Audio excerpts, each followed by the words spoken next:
अब हम शुरू के जो 3 पॉइंट्स हैं, यानी गुज़िश्ता शाम को या दिन के आगाज़ में मंसूबा अमल बनाएं, सही और मौसर मंसूबा बंदी बनाएं।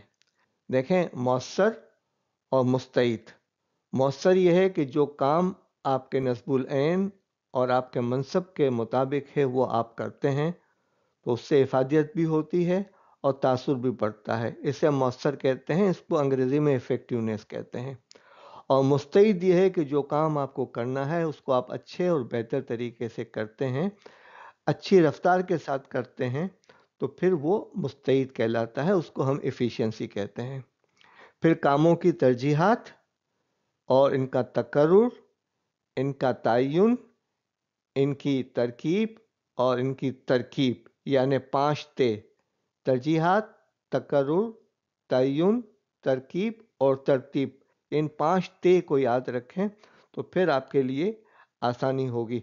तो अब हम आपसे गुफ्तगू करेंगे तरजीहात के हवाले से, तो इस हवाले से हम आपसे गुफ्तगू कर रहे हैं।